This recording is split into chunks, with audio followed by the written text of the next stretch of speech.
Hola a todos, mi nombre es Mario Domínguez, soy urólogo, coordinador de la unidad de urooncología del Hospital Universitario Marqués de Valdecilla en Santander y hoy os voy a hablar del papel de la cirugía en el cáncer de próstata de alto riesgo, avanzado y metastásico. Mis conflictos de interés son los que veis en la pantalla, pero fundamentalmente el principal conflicto de interés es que soy urólogo y me cuesta no defender el papel de la cirugía en cualquier escenario del cáncer de próstata. El cáncer de próstata a día de hoy se sigue diagnosticando mediante una analítica, el PSA, tacto rectal. La resonancia magnética que cada vez está más instaurada en el diagnóstico inicial y obviamente la biopsia. De esta manera categorizamos a los pacientes en bajo, en intermedio, alto o muy alto riesgo y en un escenario en concreto como es en el que estamos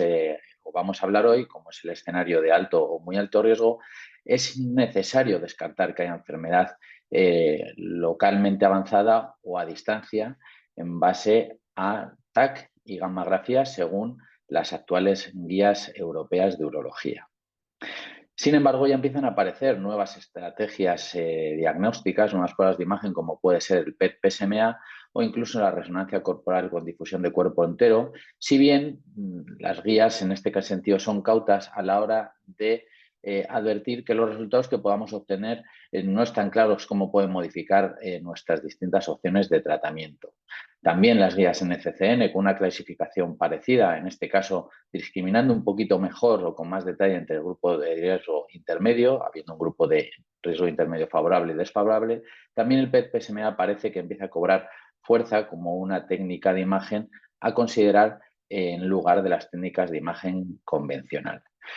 No obstante, el estudio de extensión a día de hoy se basa en la gammagrafía con sus particularidades. Es una buena prueba, pero muy dependiente de diferentes factores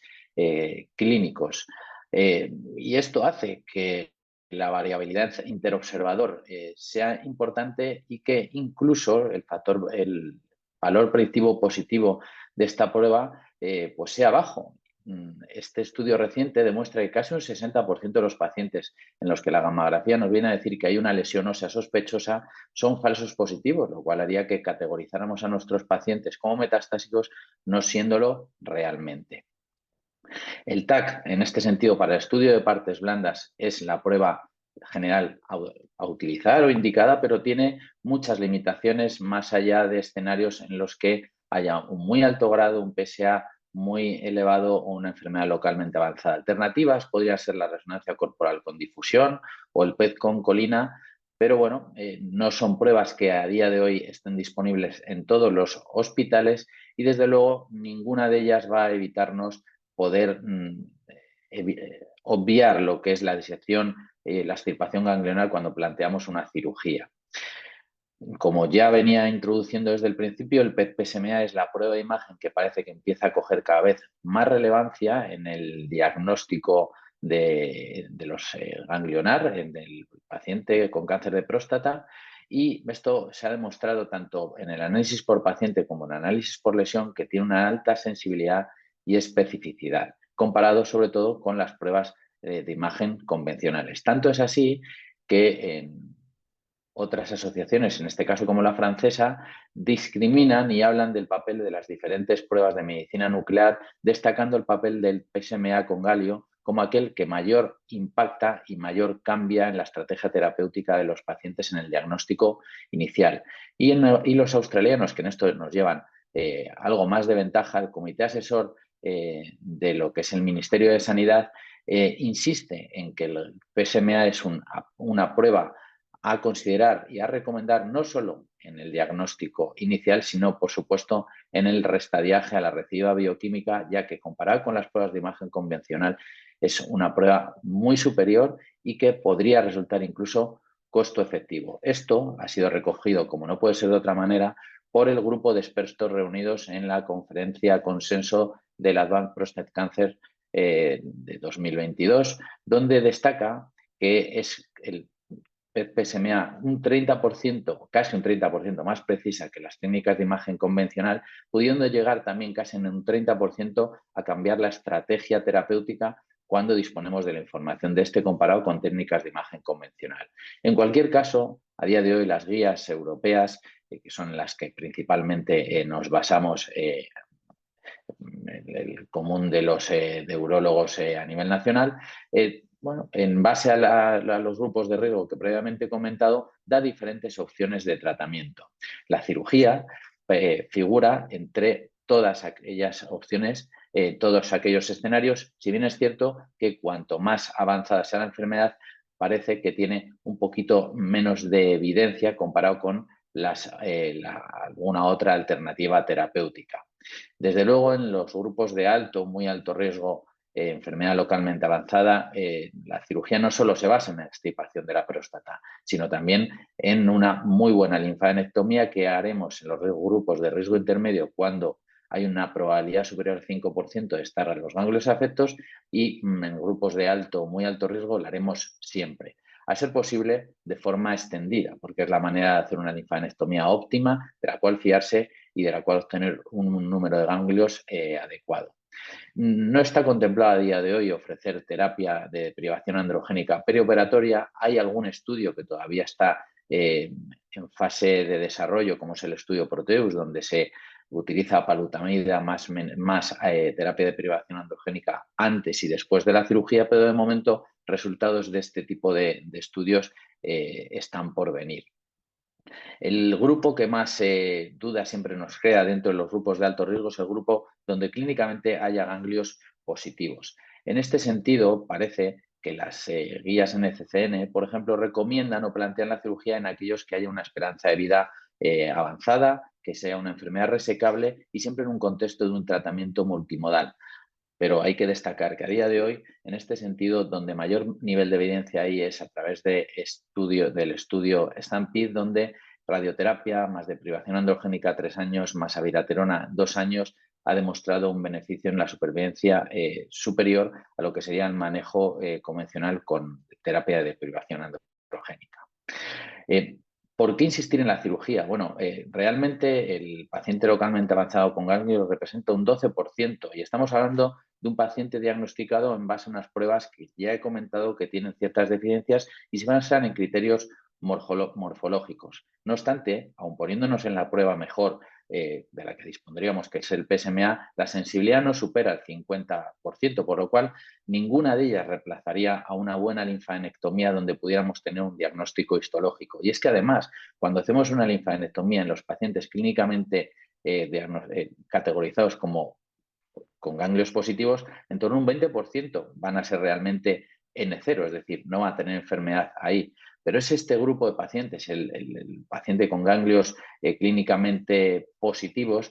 donde la mortalidad por cáncer de próstata es significativa y tenemos que poner el foco y elegir la mejor estrategia terapéutica.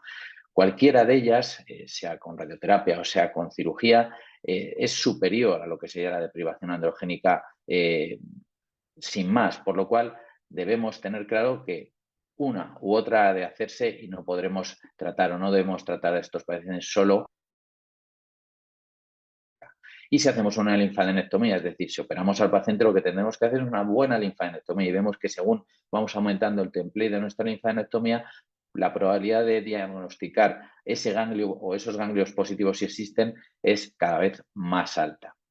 Claro, todos estos pacientes no son iguales, desde que algunos realmente no van a tener ganglios cuando los extirpamos, hasta aquellos que los tienen según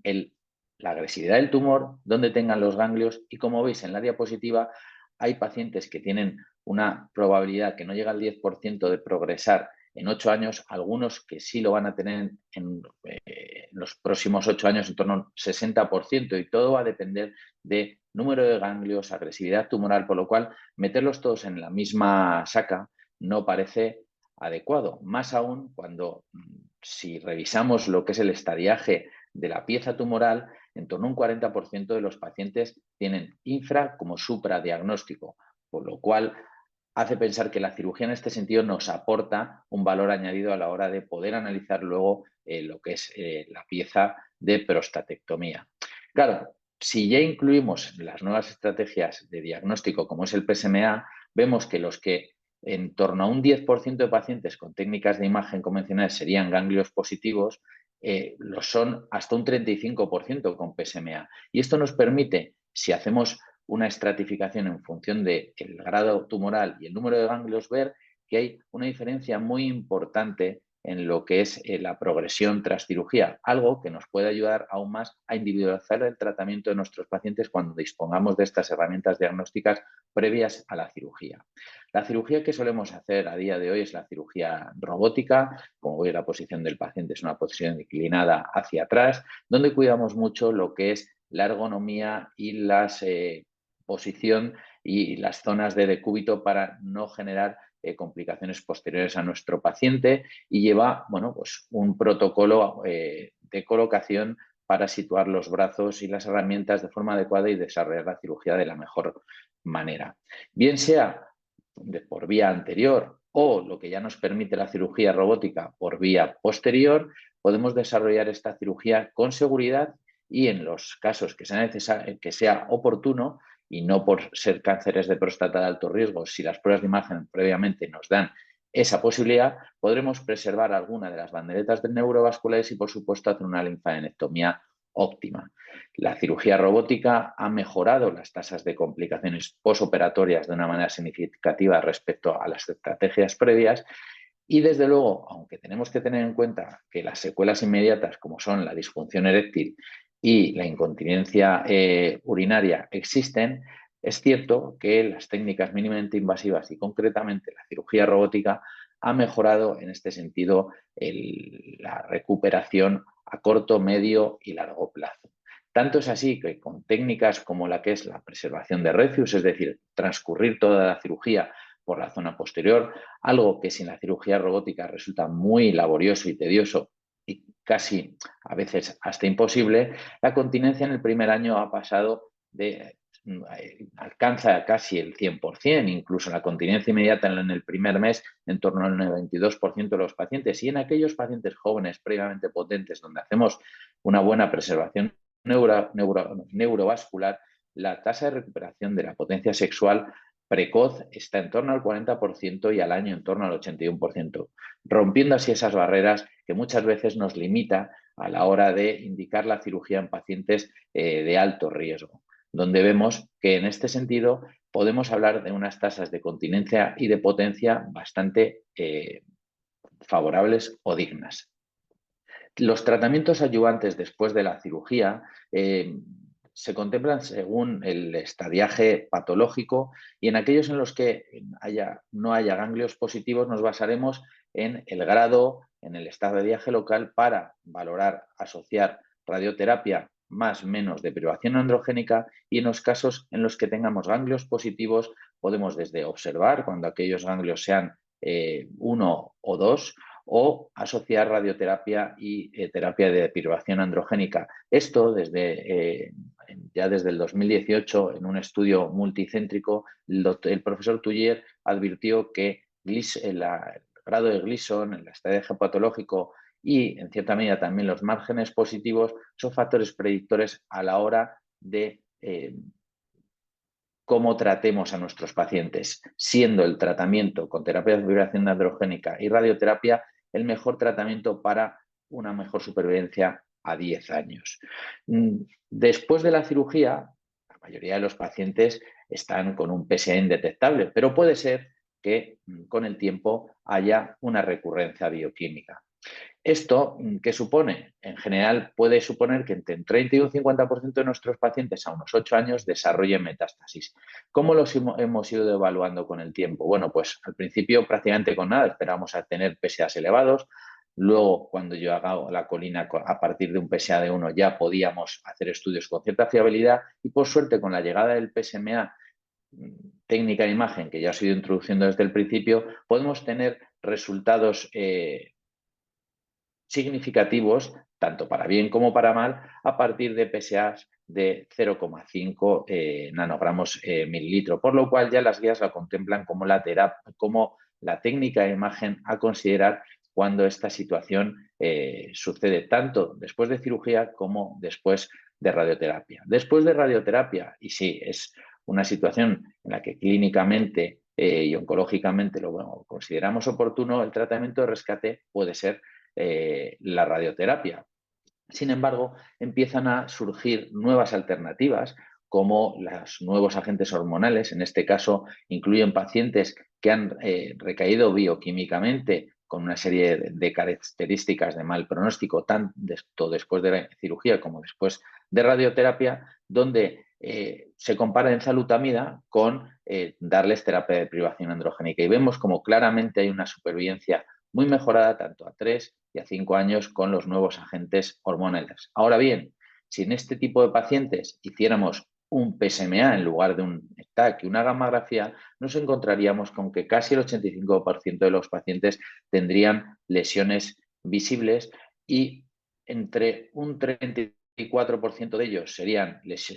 escenarios de oligometástasis, pero en torno a un 8% tendrían lesiones metastásicas difusas, algo que nos tiene que hacer reflexionar a la hora de plantear tratamientos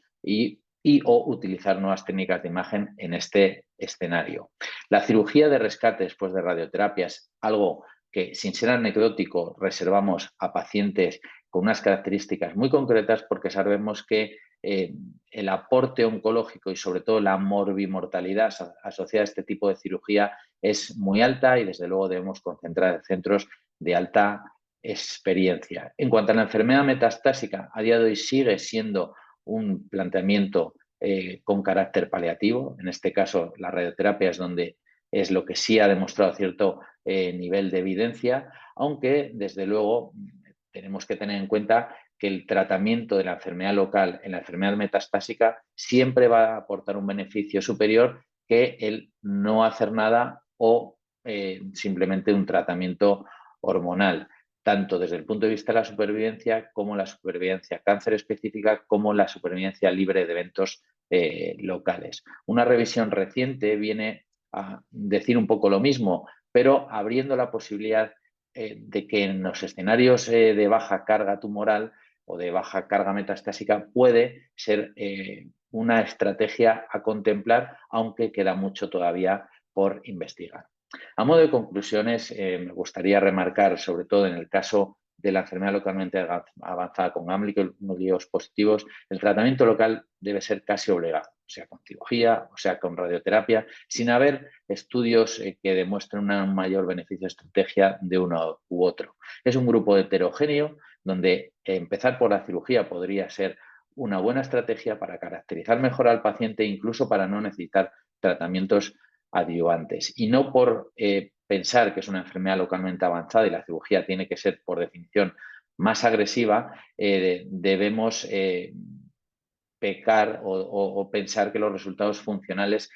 van a ser limitantes siempre que el perfil del paciente, el Gleason, la locación y el número de ganglios sea adecuado. Y ello gracias a hacer una linfadenectomía súper extendida. La cirugía en el cáncer de próstata metastásico sigue teniendo un carácter paliativo y desde luego la clasificación actual de nuestros pacientes es muy mejorable en base a las técnicas de imagen convencional. En este sentido, el PSMA como nueva técnica de imagen más sensible y específica puede llevarnos a conseguir un tratamiento más individualizado a través de una mejor clasificación de los pacientes. Y quizá las nuevas terapias de deprivación androgénica puedan ser una alternativa a considerar en un grupo concreto de pacientes a la recaída bioquímica. Sin más, con esto me despido, os doy muchas gracias y doy paso a la siguiente ponente, la doctora Ana Plata.